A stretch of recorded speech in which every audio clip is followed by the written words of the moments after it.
Hello, everyone. Welcome to episode 47 of IGEL Weekly. If you're listening to this real time, which I'm sure many of you guys do, you'll know that we haven't posted 46 yet. So that's on my list of things to do later today. So we'll get lots of content out today. Unfortunately, I missed last week and I'm a slacker. I just didn't get it done. I got Chris Feeney with me. Chris, how's it going? It is going well, man. And if I know anything about you, you're not a slacker. You get about 12,000 things done more so in a day than probably most people I know. So I wouldn't beat yourself up too much on Sometimes you that. gotta sometimes you gotta fake it till you make it, or you just fall over Yeah, dead. today was one of those days where I took it. I've been training for some racing stuff and uh, ran 10 on Sunday morning. Took a break yesterday, and this morning woke up. I was like, do I want to go out there? Do I want to go out there? And I was like, just go. Yeah, Sometimes you just got to go. So, but that's good. That's good. Make yourself get up and do it, right? yeah, And then you probably so feel great once you get out there. yeah, I knew it was going to happen. It's getting that, you know, getting out of bed and putting the shoes on and just go. So, So it's but April 19th. Yesterday was the 18th, of course, and I'm in Chicago, and it was snowing here. I was yeah, I was shocked. yeah, my daughter goes to college up there and she sent us a picture. Uh, it wasn't a ton of snow, I think, but still, it's April. So I'm That's going to what you tie get. this in. I'm going to tie this in to our blog that we're reviewing today. So we had this threat of 30 years of me being in this business that someday there might be a pandemic. Well, lo and behold, it happened, right? So that's honestly that's the biggest gift for my work career ever, because all these conversations about a possible pandemic and how are you going to work, securely and remote, came to fruition. Um, but there's other things like a snowstorm in April, which shouldn't happen, and those things happen every year somewhere. There's sickness and illness and family members to take care of. I need to go to the dentist at 11 o'clock today. I'm just going to work from home. Is that okay? And it used to be that was kind of a weird thing. You had to take a day off. Now it's kind of normal.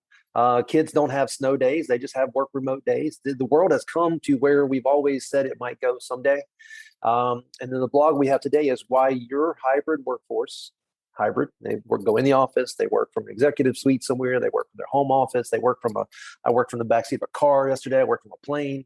Why your hybrid workforce needs a secure digital workspace. And the reason why, Chris and I worked to choose this one, this is by Rex Sabio. I think I'm saying that right. Fabio, yep. Mhm. Um, so thank you, Rex, for writing this great blog. We chose this because I swear this is, if I get a chance to have an open and honest conversation with a customer or even a vendor, but a customer on a daily basis, my question to them is, okay, you are where you are with your digital transformation. That's good. We're going to go to the next step. That's better. We're going to make that better. But what is your front door for that? What is your one and only secure, usable, user-friendly front door for that? And that is your digital workspace and your digital workspace strategy. And Chris, I promise, man, it's 99% of the people I ask after I ask about their digital transformation phase they're in, I ask them about their digital workspace strategy, and nobody has a strategy. This article is going to kind of summarize why, all the things that could be possible in your digital workspace strategy. The one I get back more often than not is I got a VPN. We just gave everybody VPNs. We gave them a work computer. We bought a bunch of laptops. We sent them home with VPNs. And that is a strategy. Yes, it is the same strategy a company I worked for in the late 90s had. And that's not a digital workspace strategy. That's just remote access strategy using traditional methods. It's imperative that everybody you talk to, and sometimes these are hard conversations for me because I'm taking a director, a CIO, and I'm challenging them saying, what is your digital workspace strategy? And if they come back with a VPN, like happens almost every day, I just have to say, well, I'm sorry, you can fire me right now, but that's just not good enough. And then a lot of times they'll come around to that not being good enough. Some of them that resonates with instantly, and some of them, want to fight about it a little bit. But the world has to have a digital workspace strategy that is usable and secure. And we're going to talk about that today. So sorry to go on a rant, but every person that works at XenTegra, every customer we have, everybody we touch needs to have a digital workspace strategy that is how they access their digital transformation. And this article from Rex does a good job covering what it is and how to make it secure. Yeah, no doubt. I think, and it's timely because I don't know about you, but just in the last few months, and certainly in the last month and a half, it has begun to feel more like normal in terms of being in front of people, seeing them without masks on and that type of thing. And but yet it's not. We know things have changed, right? The question is like how much has it changed for your company or whatever? Are you now faced with the temptation to just go back to the way things were? Mhm. And what I'm seeing is a lot of that just they, you know, in some cases they've shut down offices, they've opened up new ones, or they've completely just rethought. I mean, just a lot of different things that you've probably seen as well.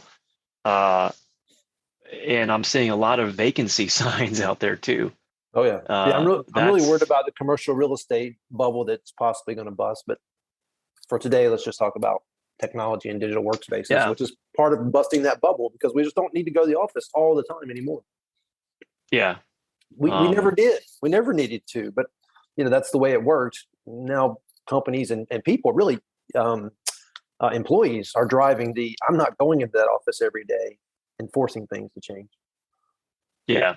No, it's definitely interesting. And so there's a lot to unpack in this article. So Yeah. I think just in that first paragraph alone, the shifting generational perspective on the workplace. Yeah, it's Uh, the Generation Z telling them they're going to have to go into an office. I mean, if I had a magic wand and plenty of money, I would be building apartment complexes with executive workspaces on the bottom of it, and then living residencies on the top of it.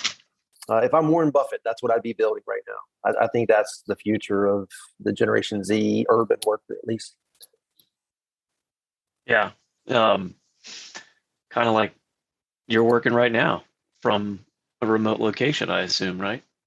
Well, those of us that have been in the industry for 5, 10, 20 years or more, we've been doing this forever. I remember my first job in this space. Well, one of my first jobs where I went to work for Citrix, and it was 2 weeks before I got a laptop, but I was working because I was just remoting into a digital workspace. We didn't know to call Hmm. it that at the time, but I was working remote from day one, no VPN, just using my home computer and securely, getting into the Citrix environment, getting work done. There's some numbers in this article, this blog, the first paragraph. Looks like 83% of global workers prefer a hybrid situation. That's a big, almost 100%.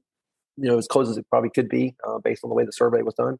And 63% of high growth organizations have a work from anywhere. I'm going to pick on the word here. Policy, a policy and a strategy aren't the same thing. My Fortune 500 company I worked for in the late 90s, early 2000s, they had a policy which was give everybody a laptop and a VPN. That wasn't really a strategy. That was just something to put on a piece of paper to say they had something in place in case they needed it, in case a pandemic or something happened. Yeah, what's interesting about that global number is when the pandemic first came down, there's a lot of the working remotely. From a cultural perspective, what we were seeing is our colleagues over in Europe, just culturally they weren't used to that in the scale that it happened in. But now that everybody's had a chance to experience this, attitudes have shifted, and they would much prefer this hybrid option. Which I Uh, find really interesting because Europeans were higher adopters of technologies like Citrix mhm. than Americans, but at the same time they lean towards going into the office, and maybe it's the social aspect of working together is what they really miss, not the necessarily getting work done piece. Mhm. Yeah, it's really interesting, right? Because I mean, we both had similar careers in terms of working for companies where as a field person, you are remote employee, always working from the home or somewhere else. You didn't have an office you went into. And when you did, it was always, being able to see folks that you either saw them like this video wise or at conferences or whatever. And then, but being close to proximity, you might be able to get a lot of things, meetings or whatever with people that you wouldn't normally see and quickly go down the hall and have that brief conversation.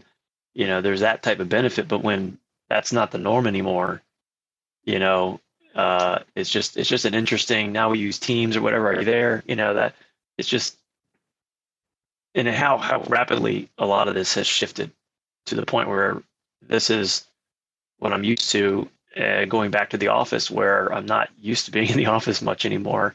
Yeah. So, So yeah. let's jump into helping our listeners understand what a digital workspace is. Rex calls out a few things. I'll add a few more, but seamless agility. I love that because that means I can use applications, x86 applications, SaaS applications, the most widely used Windows or Microsoft application world, which is the Windows desktop, Windows, whether that's server-based or VDI, persistent, non-persistent, personal, not personal.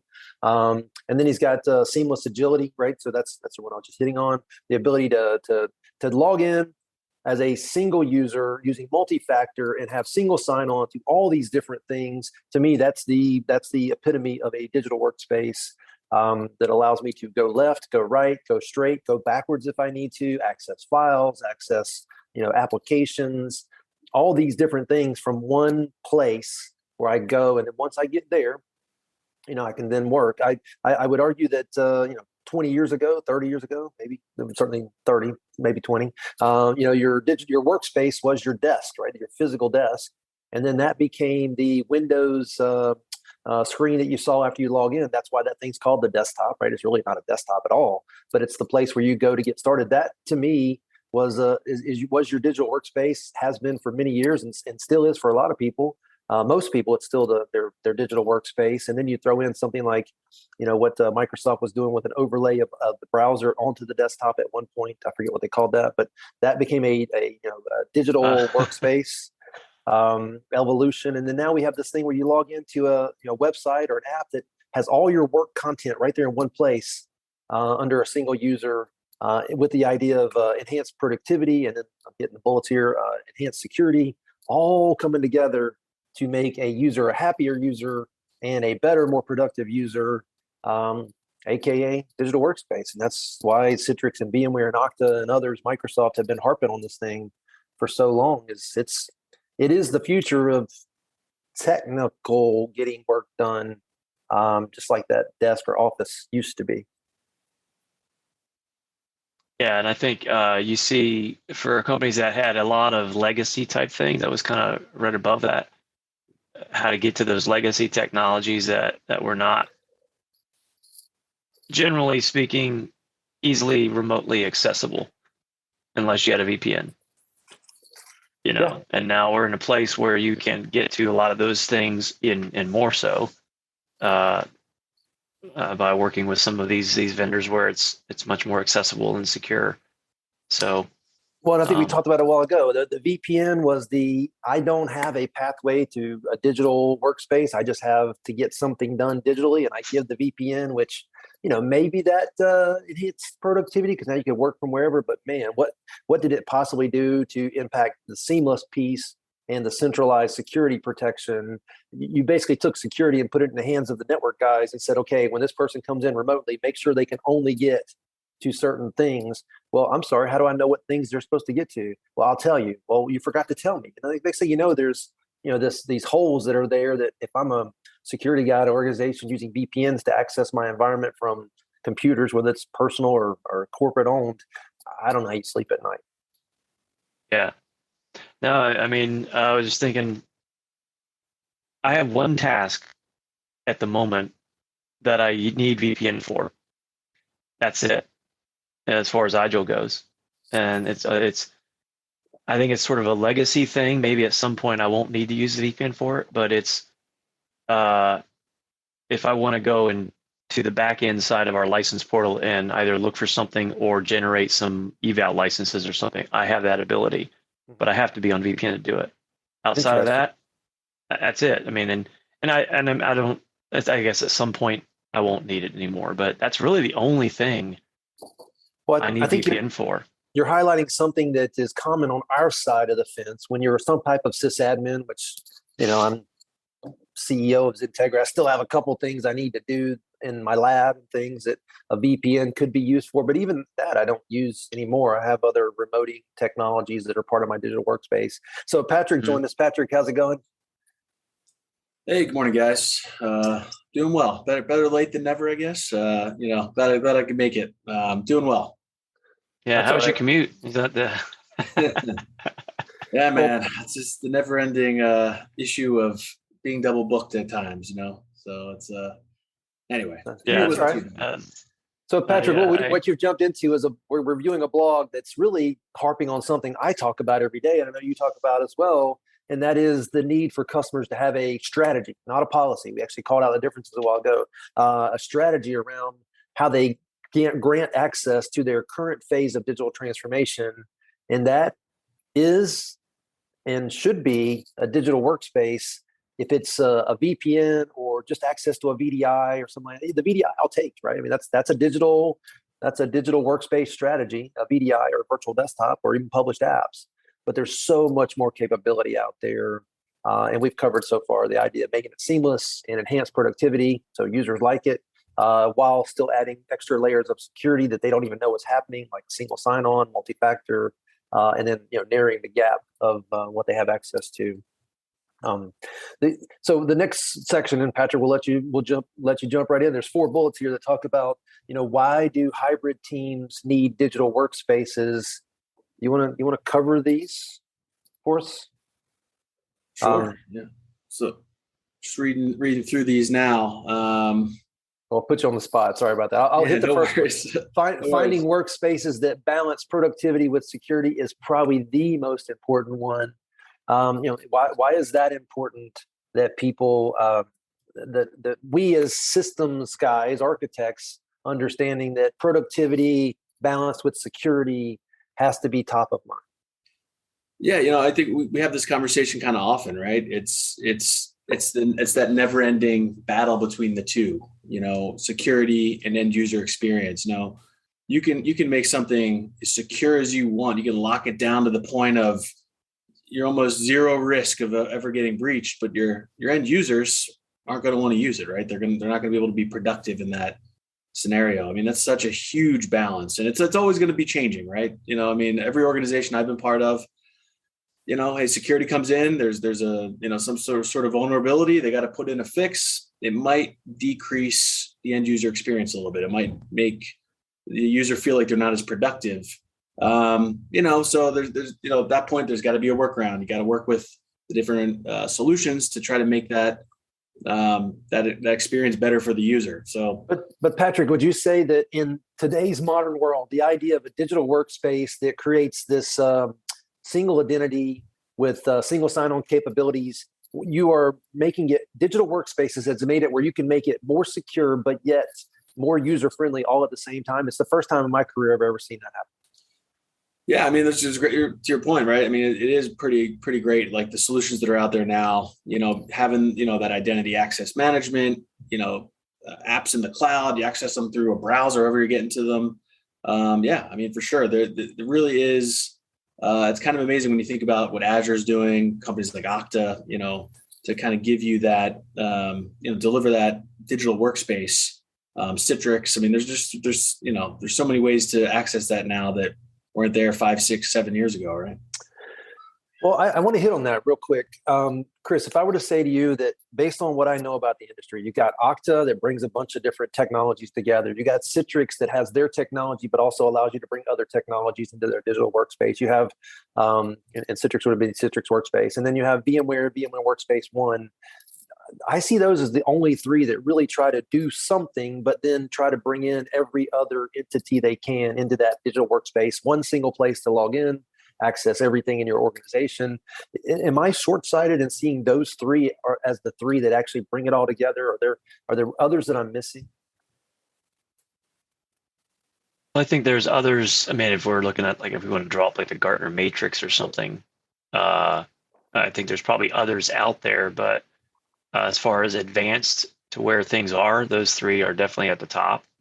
I would say, not that I've seen enough of this, but perhaps Amazon Workspace is trying to pull that together. But I think if they're looking at building a digital workspace and they're not including apps and or desktops, whatever, right out of the gate, like from ground zero on up, they would, yeah. And to double click on your word apps there, that's both, web-based SaaS apps as well as legacy x86 apps. And that's where the Citrixes and the VMwares shine, because that's what they've done all this time. And others can bring in, your SaaS apps, but it's those legacy x86, either desktops or, what we call fat client server applications. Those are the ones that, Citrix or maybe Microsoft at a minimum bring in, that make a holistic digital workspace where you go, okay, I log into every single application and use case here, except for that one, like you kind of pointed out a while ago. Why can't I just, if I don't have a Citrix or a VMware or an Okta, bring in one of those two into the mix? That's when I can take any x86 and make it available as a remote executing app without having to do the dreaded, like you called out a while ago, the VPN thing. Yeah. I think Okta too, specifically. I mean, they're doing some really cool stuff. I had one customer in the past that were leveraging Okta. It was that one, to your point, Andy, that one place where the end user, they log in and they had VMware, their VMware VDI environment was accessible. Their Citrix apps were accessible, and just all in one pane. It was really, really seamless. And of course you have all the identity management and dual factor built into it. So just it really is kind of amazing what they're doing and how they're leading, in my opinion, leading in that space. I mean, they don't have a legacy that they have to bring forward, but they can bring forward the other legacies, which is a Citrix or a VMware being middleware to get you to what we're really talking about is a Microsoft legacy app. Right. Yeah, absolutely. On the peripheral, I've been trying to get a sense of what Okta's been doing. But you're right. I mean, they were cloud first, essentially, built from the ground up, unlike 30-year-old company like Citrix or Microsoft, where a lot of the legacy stuff might still be out there, but certainly a lot's been ported to the cloud. IGEL's in the same boat. I mean, we're a 20-year-old company, and some of the stuff we have as far as the management pieces, certainly you can put them in the cloud, but a lot of that, has been built on-prem type things, moving towards a more digital type cloud accessible experience. Well, here's the reality of that comment, right? Sometimes I talk to customers that have this very progressive view of what a digital workspace is, but they almost always have, unless they're a fairly young company, they always have this legacy application that has complexity. I was with one yesterday where they've got Outlook, Fat Client Outlook plugins to their main application that they use for indexing all their legacy documents, not even their current documents too. And they just like, okay, I want this beautiful digital workspace thing, and I want this best of breed SaaS stuff, but I've got this one application that makes us go right back in the gutter and have to deal with that. And that's when a Citrix or a VMware comes in and is the only way to access that thing through whatever front end workspace there is.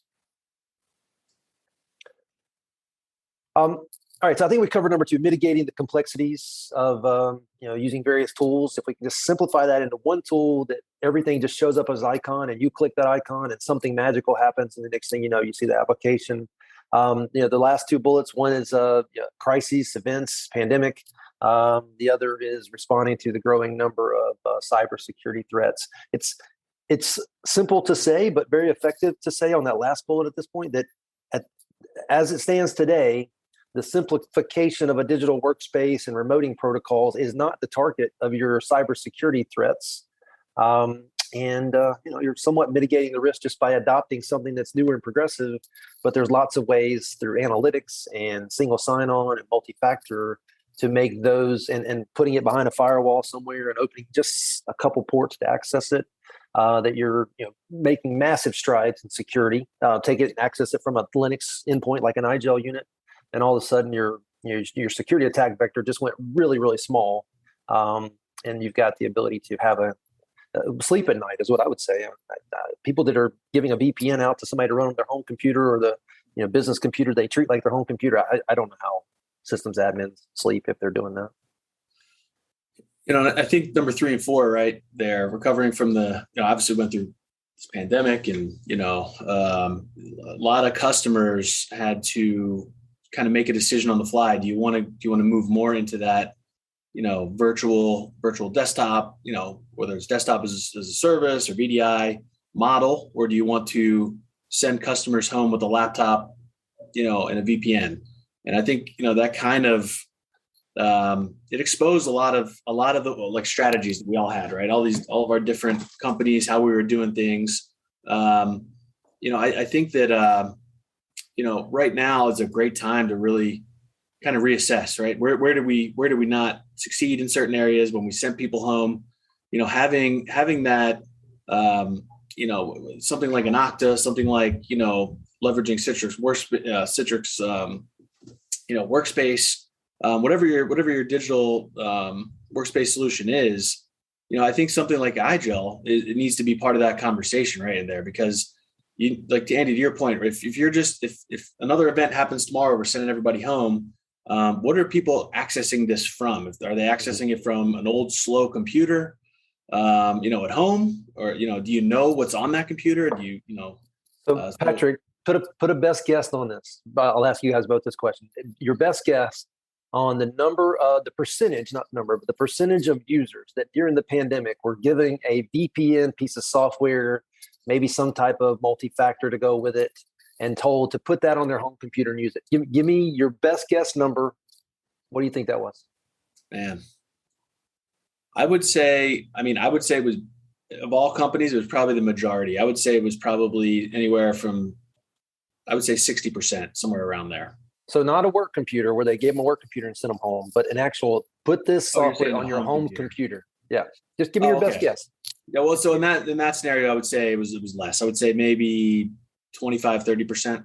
25. Chris, what do you think? I'm going to go higher. I'm going to go at least 50%. I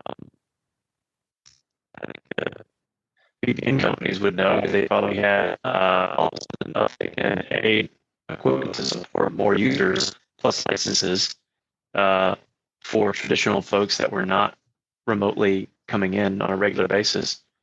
Do you actually know what it was, Andy?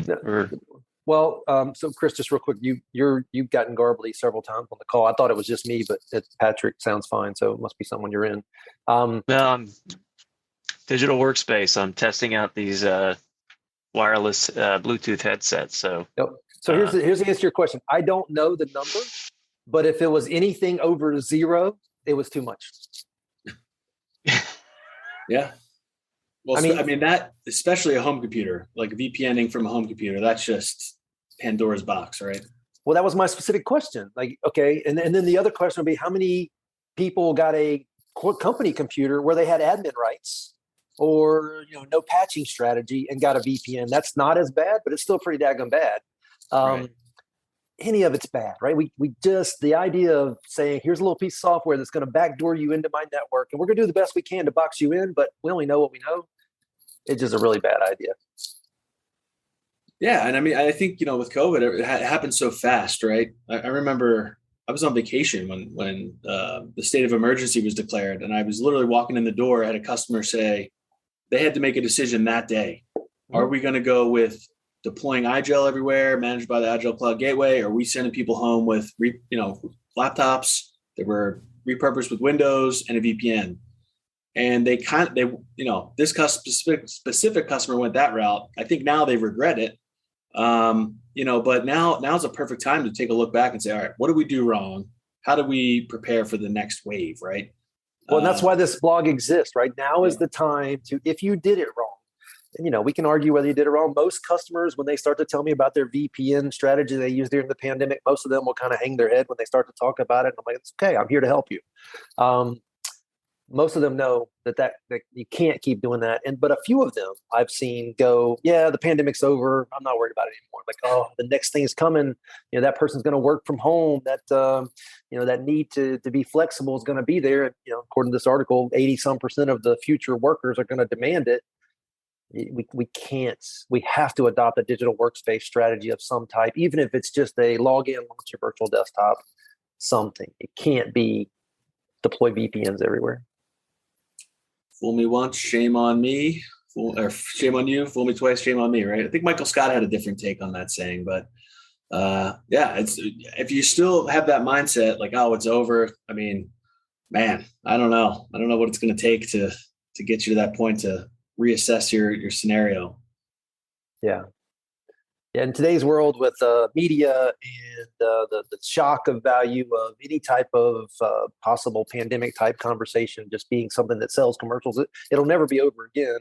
Had the Spanish flu of the early 1900s happened during today, we'd still be talking about Spanish flu every other season or every season, every change in the season, because it would be an opportunity for the media to scare us into watching their shows and commercials. And sorry, maybe a little political there, but my point is the world's never going to let us forget it.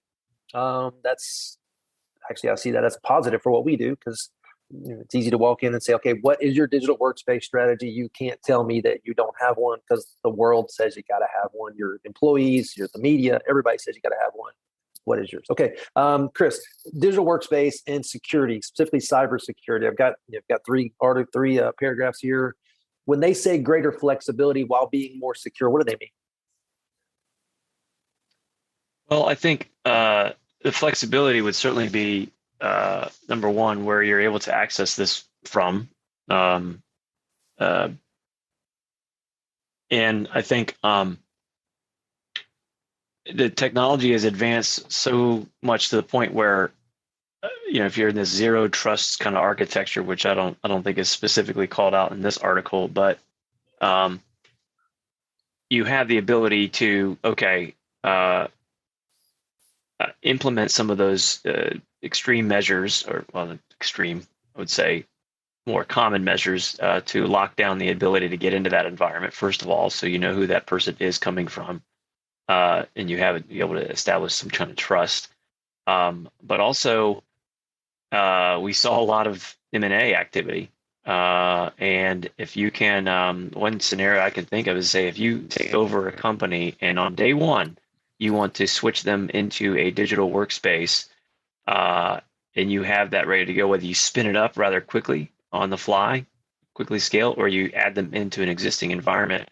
The fact that you have it and you have a strategy, say, yeah, we can actually go acquire this company, and on day one, they can be working out of our digital workspace. Very similar to what your story was earlier about you started at Citrix and you didn't have a laptop yet, or you were just remoting into whatever they were making available so you could do your job on day one. So, but I think that that flexibility is certainly, it just allows you to rethink. All right, I don't have to worry about this on-prem stuff as much. I'm going to just float all that up, and now that gives me much more flexibility to handle changes in the market, opportunities that pop up. Company A is in trouble. Wait, they used to be a competitor. Maybe there's something we can do with them. Maybe we can acquire them and be better together. Something like that, right? Yeah. So most of this conversation has been around appeasing the modern day worker who wants a hybrid work model. At the same time, there's business initiatives that can be satisfied and helped mergers and acquisitions. A quick example: we got a customer we work with, a bank that will actually use technologies like a Citrix, like a VMware, to acquire a new bank. They'll onboard them for a few weeks, and then they'll go out. This is the craziest thing I've ever heard. They go back and they deploy their legacy solution after they've onboarded them for a couple of weeks and got them into their system, and then they'll go back and deploy their legacy solutions. I have to think that they're rethinking that as they know that a pandemic could possibly happen, and all those users that they brought into a digital workspace and then removed from a digital workspace. Now all of a sudden they've got to have them in a digital workspace, for their hybrid work model. But really, this article is calling out in this paragraph. It's not just making people happy. It's also good for business.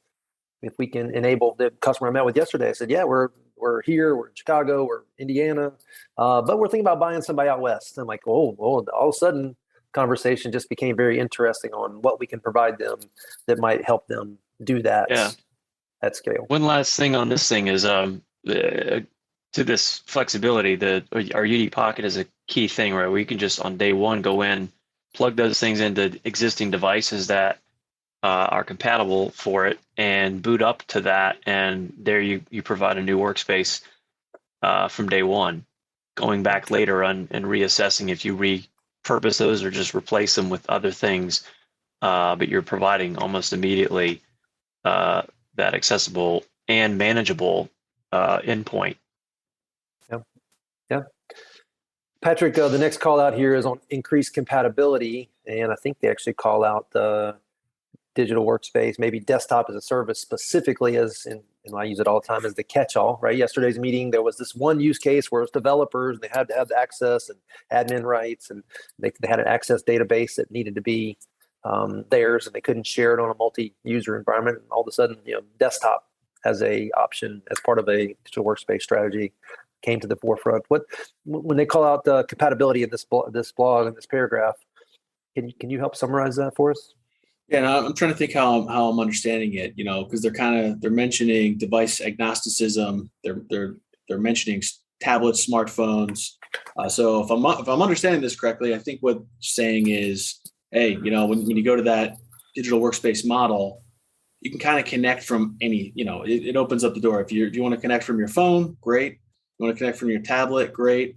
I mean, obviously you want to have some things in place there, like multi-factor, to make sure you trust who's coming in. But, you're running effectively Windows or some legacy application and delivering it onto, a device that's not a Windows device. So you increase the compatibility of the devices. Oh, I think we lost Andy there for a second. But you increase the amount of devices you're connecting from and make them compatible with the workflow that your customers are using, or your end users are using, I should say. And Andy, I don't know if you caught any of that.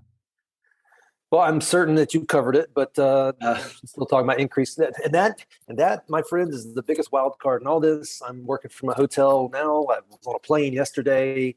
Having a digital workspace strategy that also includes what do I do when my users are offline, which becomes less and less, or balancing that between the value of a digital workspace, the security that goes along with it, the enablement of the user, and connectivity. That's the biggest challenge in all this, is how you make a decision that allows you to get things done, be secure, but also understand the dynamics of network connectivity. Yeah, on that last point, I think one of the things that we really haven't touched base on too much is accessing that digital workspace, whether it's apps or a desktop, and like limited bandwidth, like how much bandwidth do you actually need to be able to have a good user experience, moving a mouse, doing some typing on a whatever it might be. I think it's definitely gotten better. The protocols have gotten better. The speed has gotten better. To me, like, it's always a big question if I am trying to demo something on a trade show floor with wireless stuff, this or limited bandwidth type that, and being surprised that, with the 5 megabit, extremely expensive internet connection that we gave you, hard to believe it's not 500 megabits, but less than that, much less. It still actually demos pretty well. Yeah. So now extrapolate that to I'm on a plane somewhere 30,000 feet or higher in the sky, and I'm able to pull up this or a virtual desktop or whatever, and it's actually not a terrible user experience, just getting stuff done. And that's the key, right? SaaS apps are using HTML, which has gotten HTTP, which has gotten good at high latency stuff. Citrix VMware and Microsoft with UDP as their part of their protocol stack. All that's gotten so much better. I mean, look, we all started, I know I did, and I assume you guys started somewhere along the same line, on dial-up modems with 15K connections, and it wasn't great, but it worked. The big challenge is what I just experienced, which is losing the network. And even that's gotten infinitely better. I would have never done this from a hotel. Now I do it almost every week from a hotel. I work using a virtual desktop from a hotel. That part of the world is getting better around us. And that's probably the number one enabler of all this, is that our connectivity has gotten to the point where it's good enough most of the time that we can have a strategy like a digital workspace. And we just have to realize there are moments where it might come back to bite us, but the gains are worth the losses when that happens. Yeah. And I mean, this actually came up the other day in a conversation. Providing this type of workspace to your users, is it increasing your help desk calls, or is it good enough, just good enough, or whatever, that they accept the fact that it may not, maybe you deal with issues like you just had a hiccup in the internet or something, whatever, solar winds comes blowing through, whatever it might be, right? Something happens. It is adopting this type of strategy. Or you say, all right, well, I'm going to now put more budget towards help desk calls because I know they're coming. or is it, it actually is going to help me out there too? Well, I think what we found is a tipping point where it used to be a hindrance. Now there's so many benefits of doing it. It's a tipping point where it's worth it, even though we know we're going to get that one person who has a converted office that used to be a back porch. And we have to jump into the system and say, look, I can see through analytics, you've got a really bad connection at your house, but the rest of it's working great. And then you can show them and prove to them that it's an issue on their end and they've got to fix their home office scenario. Because look, you come to the office 3 days a week, you never have problems when you're here. However, when you're home, you always have problems. We had the reverse a couple weeks ago at XenTegra. We had an issue in the office that kept coming up over and over again. And what we found is our switch port was set incorrectly, and that was impacting our digital workspace experience. Because when you would go from home, work from home, never had issues. You came into the office and had issues every time. Yeah, no, I like this last one here. Yeah. Support specialist. So again, it came up yesterday. What about that use case where I've got these remote workers that need admin rights and they're doing development work? That's always been in the mix. Digital workspace is just a way to get them into that. And it's a heck of a lot better than having to hire a local developer, maybe not the right developer. But there's these one-off use cases because of the legacy of this stuff, especially a Citrix or a VMware. The legacy of being able to give somebody a fully functioning physical desktop, if you want. I've got one customer who's got 250 physical desktops running in a data center where the user has admin rights and they treat it like it's their own desktop. They just remotely access it. That stuff's there. We don't want to give it that way, but it's there. And can be part of a digital workspace strategy. And it's not wrong. It's better than giving them VPN access from their computer into the place where the crown jewels are. Yeah, that's a great. So I actually am dealing with this right now. I have identified a need for somebody with a special skill set that can help us with a special project, and they would be a contractor to start, potentially more than that later, but to start in a contract position. And I was thinking through, okay, well, here's what they would need to do their job. It's going to require like access to Office, for example, Teams, things like that.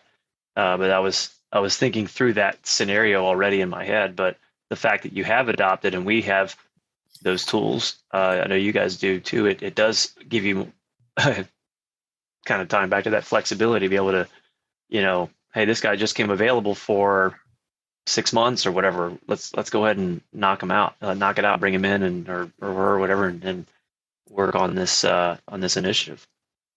So Patrick, what would you say to this comment? If you had a mature, secure digital workspace and somebody showed up like Chris is talking about, and they said they could start tomorrow, is it a possibility they could get started tomorrow and technology wouldn't be a hindrance? Sure. Yeah. I mean, I think absolutely. If you have the right configuration on the back end. I had one customer in the past. They would spin up, thousands of contractors certain times of year, right? So, and they were leveraging on the back end Amazon Workspaces. So in their world, they could deliver, here's a desktop, here's all your tools you need. And from their standpoint, it was great because they could scale up in the busy season. And then once those contractors were kind of done their 3-month, whatever jobs, they scaled that environment right back down. But it was just, for them, it was a matter of turning it on and off, right? Allowing the contractor to access it and then taking it back when they were finished. So yeah, I think if you have a mature solution in place, I mean, compared to the way things we used to, or had to work, previously, you're sending them a device or you're saving tons of time for every one of those contractors, possibly weeks or months. Well, I love what you said there. I talked about turning them on rather quickly and securely. You talked about turning them off quickly and securely. That's probably just as important at the end of whatever the contract is. And we haven't talked at all about that, but that's a huge element of digital workspace. One place for them to access it makes it easy and secure. It also makes it easy and secure for you to turn them off. Sure. I think, Chris probably had these conversations too. I mean, when you're talking about people with development in other countries, different third world countries where labor, it comes down to the price of labor there. There's a lot of turnover, tons of turnover. So to be able to turn them off and not have to give them a device that a lot of times our customers have told us, hey, we don't get the devices back. We actually lose quite a bit of money on people walking with those devices. So send them something like a UD Pocket and they access your Citrix or Amazon or whatever environment. to be able to turn them off and not lose money on that is huge. Yep. Another angle of security in digital workspace we haven't brought up is the ability to turn on analytics where either probably not likely that we're individually watching them, but we've got systems in place watching them all the time. We had a situation as XenTegra where, somebody went in after they were in the process of being let go. We didn't turn them off right away. They wanted to have some time to get stuff taken care of. And they literally started deleting a whole bunch of files. We saw that happening. We got alerted to it and turned them off. We told them, hey, why are you doing this? I'm not, well, they said, why'd you turn me off? I'm like, we turned you off because you're deleting a bunch of files. Like, oh, I didn't need to be doing that. And they surely did. But it was the analytics that went along with a digital workspace that gave us yet another aspect of security that, we haven't talked about here, but is the more intelligent piece of all this, and something that once you move to a digital workspace, you get to take advantage of.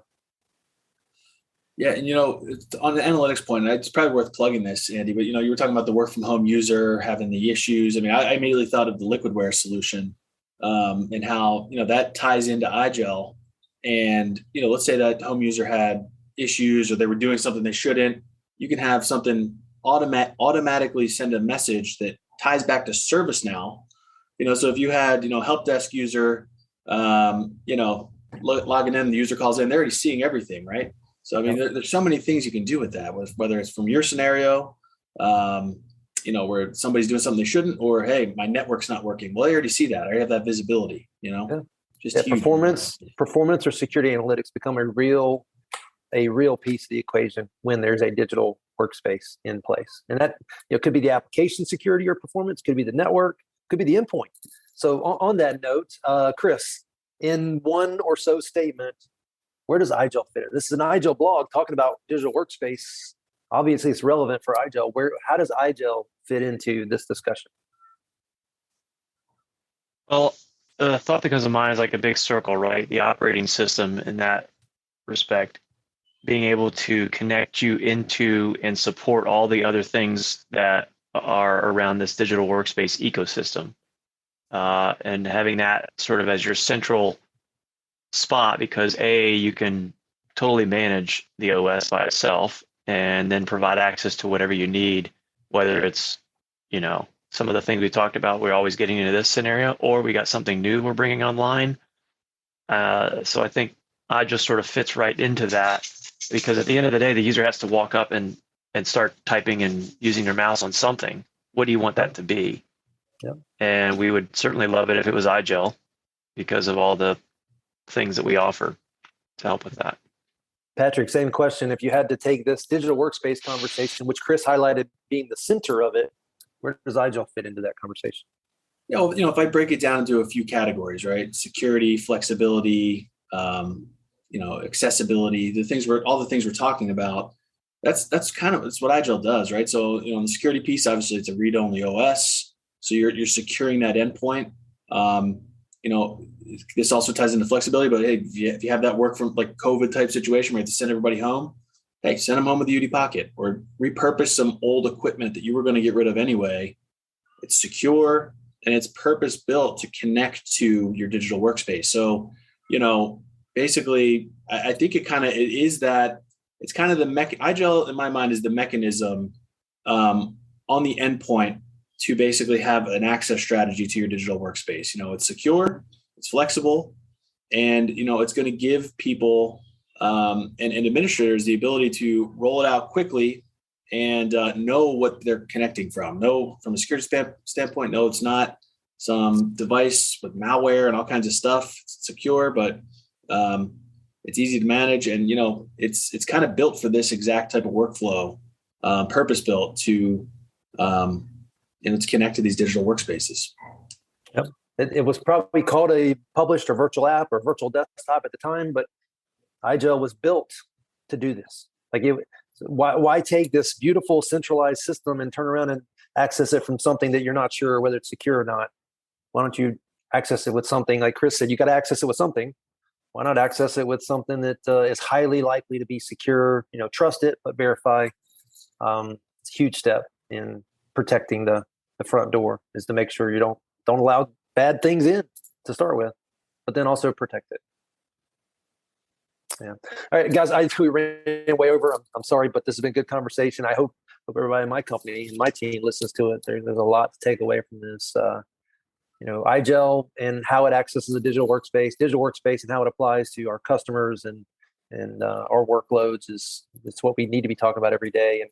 And again, I'll make the comment, Patrick. I don't know if you were on when I said a while ago. Every person I talk to needs to tell me they have a digital workspace strategy and articulate what it is, and fairly succinctly. And most people can't, and that's okay. That's what we're here for. Chris, Patrick, thanks. Appreciate you jumping on as always. We'll do Thank it you, again next Andy. week. Definitely. Andy, thanks for having You guys have us. a good one. Bye. See you. Thanks. Bye. Bye-bye.